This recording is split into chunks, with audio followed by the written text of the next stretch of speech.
चंद्रशेखर आज़ाद रावण भाई जो है वो नागपुर के दीक्षा भूमि में बाबा साहब और भगवान बुद्ध का अभिवादन करने आए थे। यहाँ पर आने से पहले दोस्तों उन्होंने किसी भी तरह का प्रचार नहीं किया या पब्लिकली कहीं भी ऐसे अनाउंसमेंट नहीं की कि वो नागपुर आने वाले हैं। अगर ऐसा करते तो लाखों की संख्या में नागपुर और नागपुर के आसपास के लोग उनसे मिलने के लिए आते और उनका दीक्षा भूमि पर भव्य वेलकम किया जाता। लेकिन ये बात उन्हें पता थी। वो अभी फ़िलहाल महाराष्ट्र दौरे पर है, वहाँ पर वो प्रचार प्रसार कर रहे हैं अपने पार्टी का, और जहाँ जहाँ उनके कैंडिडेट खड़े हैं वहाँ वहाँ जाकर वो सभाएँ ले रहे हैं, संबोधित कर रहे हैं। जैसे कि आप वीडियो में देख सकते हैं कि दीक्षा भूमि पर आते ही सबसे पहले चंद्रशेखर भाई ने जो है वो भगवान बुद्ध को अभिवादन किया और सामूहिक बुद्ध वंदना ली, जैसे कि आप वीडियो में देख सकते हैं।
भगवान बुद्ध को अभिवादन करने के बाद उन्होंने बाबा साहब की अस्थियों के सामने बैठकर उन्हें भी याद किया और बाबा साहब को भी अभिवादन किया।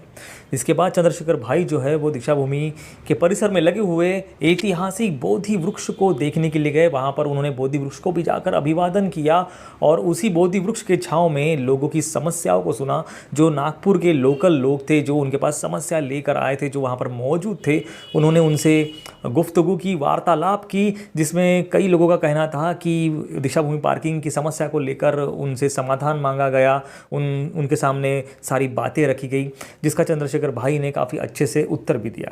सबको अभिवादन करने के बाद दोस्तों चंद्रशेखर भाई से एक रिपोर्टर ने पूछ लिया प्रकाश आंबेडकर साहब के बारे में और जो नागपुर की राजनीति है, स्पेशली उत्तर नागपुर के बारे में। तो चंद्रशेखर भाई ने कितना सुंदर जवाब दिया प्रकाश आंबेडकर साहब और नितिन राउत के बारे में, ये ज़रा सुनिए। महाराष्ट्र में काफ़ी कम सीटें कॉन्टेस्ट की है, क्या रणनीति है और उत्तर नागपुर में आप क्या नितिन राउत जी को सपोर्ट कर? सच सुनना चाहते हैं हम उससे, तो सच ये है कि स्टेट की टीम ने जो जिन सीटों पर लड़ना था उन्होंने तय किया। मैंने उनसे नहीं कहा, मैंने उनको कहा कि आप 5, 6, 7 सीटें जो मजबूत हो वो लड़ लो, और अभी भी हम उन्हीं पे प्रचार करें जो मजबूत हैं। लेकिन वर्करों की इच्छा थी, क्योंकि पार्टी में इच्छा होती है, हर आदमी भावनाओं के वश में है।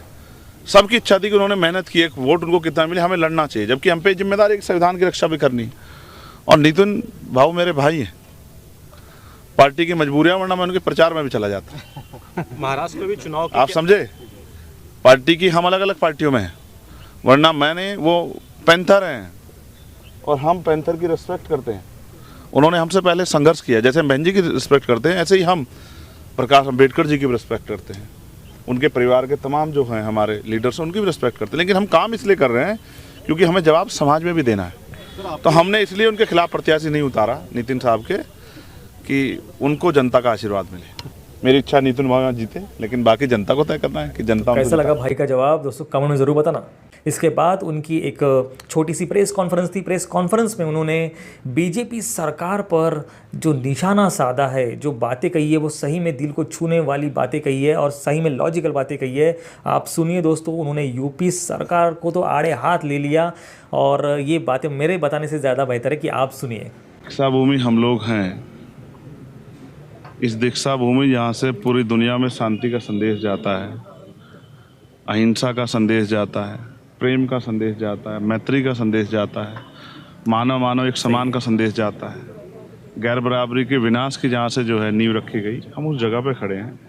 और ऐसी जगह पे खड़े होकर आप इस तरह की भाषा का प्रयोग करने वाले लोगों के बारे में पूछोगे तो मुझे इतना ही कहना है कि हमने बहुत लंबे समय की हिस्ट्री पढ़ी है भारत में। जो ताकतवर शासक होता है वो लोगों को ये कहता है जब तक मैं हूँ तो आप घबराना मत। एक आदमी जो 7 साल से मुख्यमंत्री है, जिनकी केंद्र में सरकार है, कई स्टेटों में सरकार है, और वो लोगों से कहता फिरे तो आप समझिए सिर्फ चुनावी विषय है। वरना बताइए पुलिस उनके पास है, एडमिनिस्ट्रेशन उनके पास है, पूरी अर्धसैनिक बल उनके पास है, आर्मी जो है प्राइम मिनिस्टर ऑपरेट कर रहे हैं, मीडिया से लेकर सब चीज़ों पे आज बंदी से दिखाई देती है हक की आवाज़ उठाते हुए।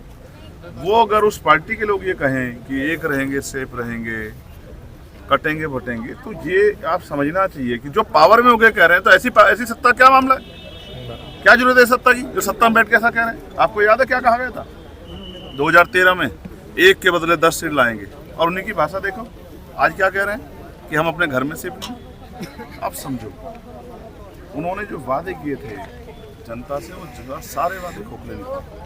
अब उनका प्रयास है कि बुनियादी मुद्दों पर चर्चा ना हो तो लोगों को डराओ, और ये डर का खेल इस देश में लंबे समय, जब डर की बात आती है तो रोटी कपड़ा मकान, एजुकेशन, हेल्थ, अच्छी सड़कें, बिजली, पानी की व्यवस्था, ये सब चीज़ें पीछे हट जाती हैं। यानी कि सामाजिक न्याय, लोगों की बुनियादी जरूरत, सब पीछे, सारे इशू जिससे जनता का जीवन प्रभावित हो सब पीछे हट जाते हैं। बस एक ही चीज़ दिखाई देती है, भय। भय कौन खा सकता है किसी को?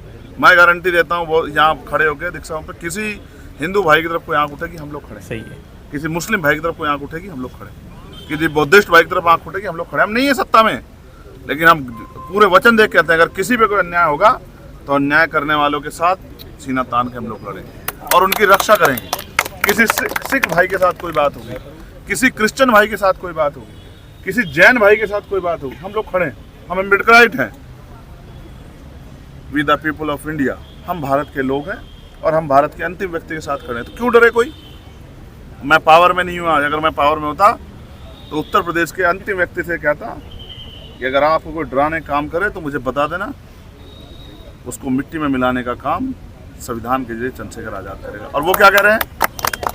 डर जाओ, डर जाओ। उत्तर प्रदेश संभल नहीं रहा है। तो दोस्तों सुना आपने, चंद्रशेखर भाई ने जो बातें कही वो सही में लॉजिकल बातें हैं। इसके बारे में आपकी क्या राय है दोस्तों कमेंट में ज़रूर बताएं, और इस वीडियो को दोस्तों ज़्यादा से ज़्यादा शेयर, सब्सक्राइब और लाइक करना ना भूलें। और इस बार आपके क्षेत्र से अगर कोई भी ASP आज़ाद समाज पार्टी या वंचित बहुजन आघाड़ी से अगर कोई उम्मीदवार खड़ा हो जो आपको लगता हो कि ये आपके योग्य हो, तो आप उन्हें ही भर के वोट ज़रूर दीजिएगा दोस्तों। चलो मिलते हैं नेक्स्ट वीडियो में ऐसे किसी इंटरेस्टिंग टॉपिक के साथ। तब तक के लिए आप सभी को दोस्तों नमो बुद्धाय, जय भीम।